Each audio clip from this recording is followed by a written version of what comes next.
Greetings and salutations, everyone! My name is Fire Mage, and welcome back to Rimworld Ascension Take 2, Episode 64. If you enjoy this episode, please remember to like and subscribe, and as always, mod list is down in the description. And with that, let's get on to the episode. Alright, well, picking up where we left off last time, what are my plans for today? Well, the main goal for today is, of course, finishing up the steel extractor, and thus the steel factory. Now, in order to do that, we do still need more steel, so once again, we will be tuning this to steel, as we are almost completely out of it again.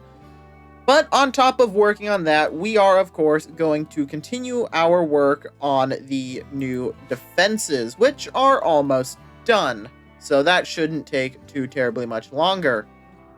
On top of that, we will, of course, be continuing our research on uranium slug turrets, and then probably some more stuff with factories. But that is for later. For now, we will simply focus on our construction. And there we go. The steel extractor is built. Now, all we have to do is build the power conduit, which we will go ahead and get our constructors working on immediately. Once this power conduit line is set up, we should be getting about, I believe, 10 steel per hour. And there we go. The steel factory is now online. Very good. Now all we have to do is wait for it to spit out a stone chunk, and this will start converting it into steel. Of course, that will take a little bit for it to start working, but once it does, it will now generate an infinite amount of steel. All that's left in terms of building projects now is the updated frontline defense. Oh, and we have a bulk goods trader coming by in orbit. Bella Rose, please go give them a call. We have quite a bit of stuff to offload, and hopefully we'll be able to get some more raw resources like steel and perhaps even uranium. Still need that. Alright, let's see what this trader has. Right off the bat, some components. Always willing to get those. Some medicine. Steel. Glass steel. Does not seem like they have uranium, unfortunately. And a little bit of industrial ammo. Alright, so that gets us to negative 6,716. Well, to start off, let's sell off this jade. Don't really need it. Same with this primitive ammo. We can also sell off our leathers as per usual. And that gets us down to 4,253 silver owed, which is still a little bit more than we have. Let's see. We can sell these anti-grain warheads, I suppose. Don't strictly need them, seeing as we have so many nuclear bombs. We can sell off this extra prosthetic leg we have sitting around, doing nothing. And I suppose we can sell off a handful of our animals that we do not really need. And that gets us down to negative 1,564, which is just enough for us to afford. And all that steel should be enough to allow us to wrap up our projects quite nicely. And there we go. The frontline turrets are now online. Glorious. And that means we can now go ahead and check off the revamp frontline defense. And while we didn't technically do what I originally intended for with the backline defense, that being putting up more turrets around the base, I did put up some more sandbags, and of course, the old front line is now the new backline. So I think we can go ahead and check that off as well. Lovely. And that only leaves a handful of things up here. Now, technically, we have expanded eastward. This area is locked off now, so we can also check that off. And we have our first fully functional building, that being the steel factory, in all of its very simple glory. Now, the next project for the eastern section is actually going to be to build another warehouse. Now, you might be wondering why. One, this warehouse is getting full, and two, we have the steel factory over here, so why not store the steel where the steel is? And of course, by extension, the plasteel, since we plan to build one of those as well. And I'm thinking setting it up right around here will be beneficial in more ways than one. First of all, by setting up a small warehouse here, we are not intruding on any of our other areas, but arguably most importantly, we will be able to remove this post, as this will cover for the overhead mountains. Which, it's quite annoying that we even have to work around them, but it is what it is. Now I'm thinking a very simple square design. We want maximum efficiency for now. We might change it here momentarily once we put in some shelves. But for now, starting off with a simple square will do. Of course, building our shelves out of concrete for maximum resource storing efficiency. And there we are, a very, very simple setup for our future steel storage. Or just in general, precious metals. 12 shelves should be more than enough for our purposes. And it's not in the way, which is perfect. Maximizing our efficiency while minimizing the amount of space it takes up. Now, there are a few other things I need to do. Namely, I actually realized probably not a good idea for our vehicles to try and drive through all of this. It'd be kind of counterproductive. So what we're going to do instead is actually utilize this little area down here, as we will be able to safely fit one of our garage doors down here, like so, and then build a bridge going straight across. Specifically, a reinforced concrete bridge. Now, this will be very expensive, but one, it won't be able to get burned down, and two, it'll be a little easier for our vehicles to get to the other side, which is ideal. And that means, of course, we will be getting rid of this bridge up here, as it will no longer be useful. Which will also, coincidentally, give us more wood to use in our other projects. Oh, and we have another bulk goods trader from the Eastern Republic. How convenient. Well, let's go ahead and see if we cannot get anything good from them. Preferably some money, because we are broke. Alright, well, right off the bat, they are willing to buy our insect meat, as well as a bunch of our other meats, which is good. They are willing to sell us a little bit of cloth, which is something that we need currently. And let's see, what else are they willing to take? That seems to be just about all that I can sell them. Unless I wish to sell them some meat, which I do. As selling off some meat now will actually allow me to get back to hunting all the critters on the map, which keep eating all of my food. So we'll sell off a decent bit, however much they can purchase. And there we go. And that will get us 1,064 silver. Lovely. Just what we needed. Let's go ahead, send Bella Rose back to swap into her work outfit, and of course we will be taking all of the goodies that we just got.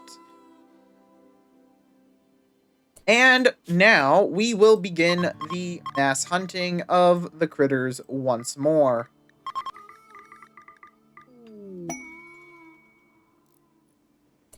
Ah, and Mox has been recruited to the colony. Unfortunately, it does not seem like Mox is particularly skilled in any aspect. But I suppose having another crafter isn't too terribly useless. And they can also do research, which is quite nice, especially because research also is all about operating the scanners. So that's another person who can operate either the ground penetrating or the long range scanners. Mox might not be the most skilled and intellectual, but they are an employable professional in it. Which is more than I can say for the majority of the colony. And there we go. The new warehouse for steel and plasteel is done. And now that the new warehouse is done, all we have to do is copy over the storage settings from our other steel storage. And I think we'll do these first 8, like so, for the steel, and then we will put the plasteel in these 2, and leave these 2 right there empty. But, of course, moving them isn't enough. We will also be deconstructing these shelves over here so that they don't get used. And if all goes well, they should begin moving all that stuff over relatively soon. And it does also look like they are starting to make progress on the bridge. Also, White is getting into a fight with a turkey. Oh, White has gone berserk. I must have missed that. Well, that is not ideal. Can we talk them out of it? No, we cannot. But we can go hit them over the head with a hammer. I suppose that will have to do. And there we go. 1 solid hammer strike, and White is down. Well, at least they're no longer having a mental breakdown. Well, with that little problem dealt with, I think it's time for us to continue expanding our infrastructure. Specifically, we need to continue our asphalt laying. Let's go ahead, toggle our fertility overlay. And now we do plan to build the road right here, so obviously the road is going to need to cut through right here. And we don't want to hit the rich soil deposits.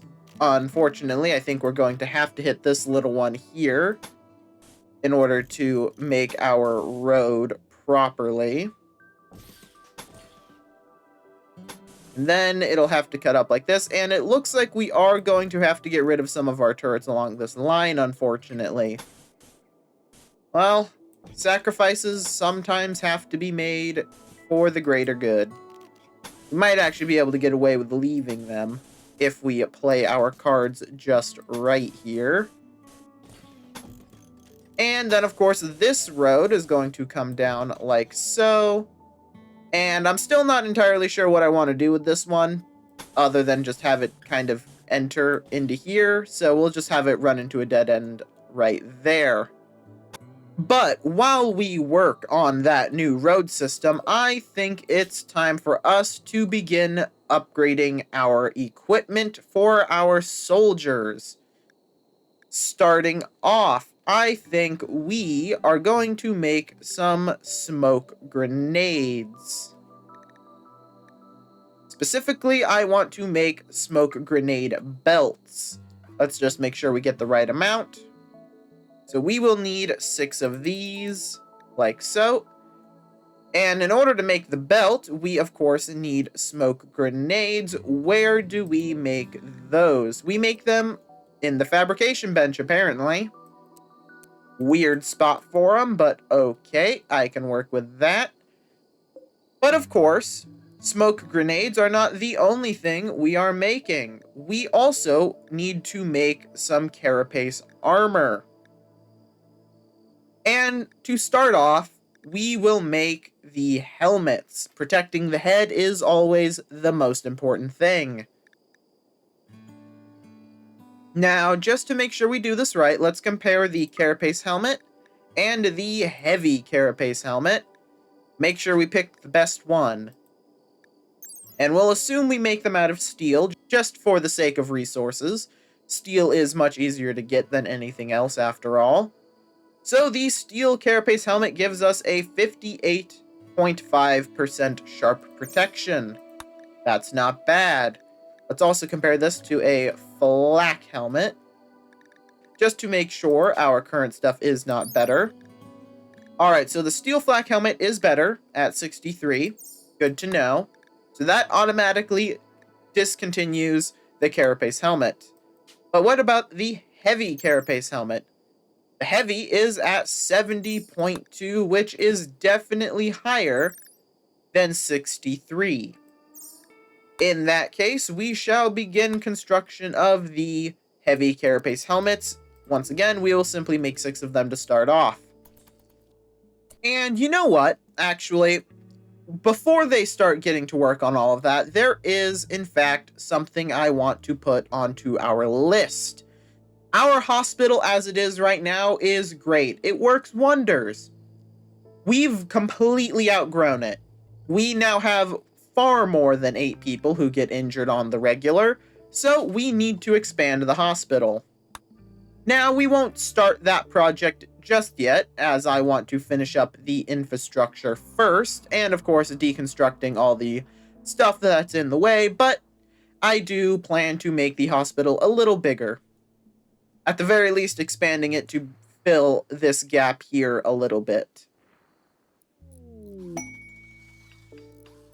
Ah, and there it is. A uranium lump has been found.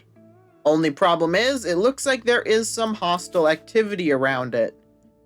But it is relatively close, and I think that risk is something we are going to have to take. So let's go ahead and load up the mining squad. As per usual, White and Wiggy are going to be going, and I think this time we will send Baskling instead of Reaper.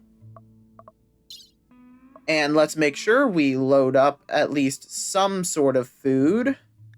Not that we have too terribly much on us right now, but we can take some of our stuff.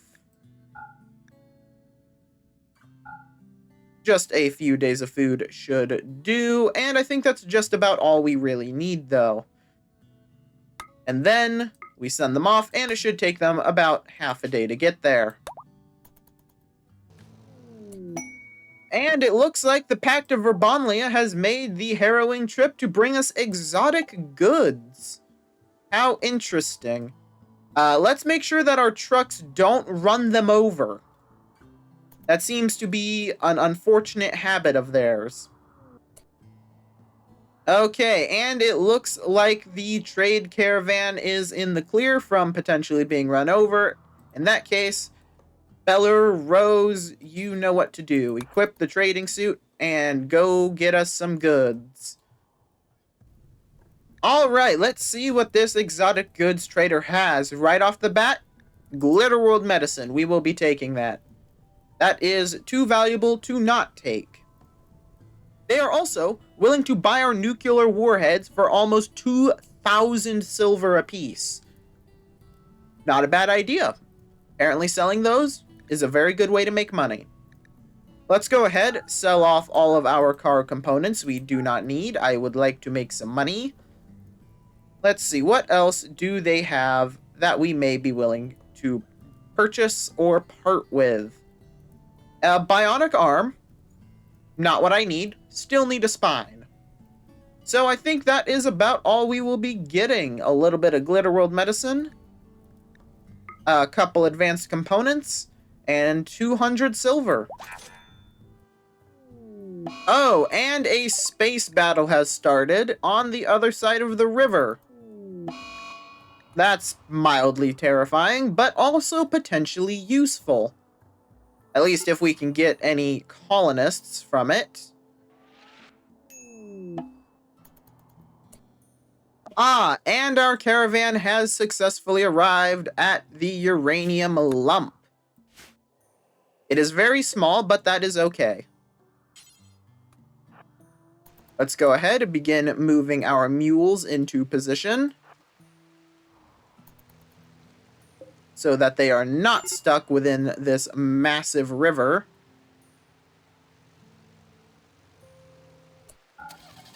And then, as per usual, let us get to work on mining and chopping trees. Oh, and it would also seem that someone survived the space battle. An animakin. Very interesting. This must be similar to the Gagruliankin. How interesting. I'm tempted to save them just so that I can have a Garuliankin and an animakin, because I think that would be kind of neat. In fact, we're going to do that. And also, they're good with plants, so not a bad thing. They're also depressive psychopath. That is certainly a combination. Let's go ahead and capture. We'll send Rivera, since Rivera is the fastest, so hopefully won't be smote from the sky. Oh, and there it is, another person, Cheese Man. Hello, Cheese Man. You're not very good, Cheese Man. You're actually quite bad. Well, I'm still gonna rescue you. At the very least, I can keep you in my prison and use you for blood. As morbid as that is, we do still need to make sure we have lots of blood for the inevitable raids that happen. Oh, and there's another person. Oscar, hello. You are mildly better, but you're also non-violent. Well, we'll rescue Cheeseman first, since Cheeseman bleeds out in 8 hours. Better to grab them first before they bleed out. And the space battle is ending, which means that who we got is who we got. Alright, that is fine. Rivera, you are no longer in werewolf form, but please still go rescue Oscar. Oh, hello. One last person apparently fell from the sky. Romaine, who is unwaveringly loyal. Darn. Well, 3 prisoners from the sky. I can certainly work with that. Let's get to work on converting them to our ideology. And you know what? I think that space battle is the perfect segue into our next big building, which is going to be a factory for chem fuel clarification. Now, how do I want to set this up is the question. Well, I do kind of want it to be relatively close to the front line, since this is where the corpses will be originating. But I also need enough space to, of course, store all the corpses, since it will take it time to melt through them. Let's see. I think we could put it right here, and it would work all right. Little something like this. And that'll let us build the chem fuel clarifier on it. And we will need a little freezer space so that we can store the corpses. Perfection. And then we'll just put an extra door right here for maintenance purposes. Now, here is the really interesting idea I have. Now, you see that little output slot right there with the green arrow? Well, what if we set that up to drop into a chem fuel drain? If this works the way I think it will, it should, in theory, allow us to drop our chem fuel directly into the network, which would be immensely helpful. Of course, we won't really know until we build the thing, so let's get to building it. And of course, we're going to need to remove this little bit of barbed wire right here, so Chris, if you could, please come and deconstruct this specific section of barbed wire. And there we go. The uranium slug turret is done. And now we have to choose what we do next. However, we will not be starting another research project just yet, because I think it's time for us to start getting into mech tech, which requires us to first decrypt the Mechanoid transponder, which we will have German do. I will be making German our Mechanator, as German has both the highest crafting and the highest intellectual in the colony, even surpassing Vera, who is our researcher. So, German will be the perfect person, I think, to be our Mechanator. And there it is. All we have to do now is call down the Mechanoid craft. But just before we do that, as you can see, it's going to have a ton of guys. We will wait for the uranium to be mined and brought back. But on that note, I think I will be leaving this episode off here. We have made some good progress. We got the steel factory done, the defenses finished, the new steel warehouse is done and slowly being filled up, and we have begun work on some more infrastructure and the chem fuel refinery, which we'll actually put on the list so I don't forget. And who knows, maybe we will also put in one of our deep chem refineries over there. Could be something to look into. And of course, we're also now mining the uranium and beginning mech tech, which will be pretty useful, mostly so that we can make more soldiers, but, you know, it is what it is. And with all that said and done, I will see you all in the next episode.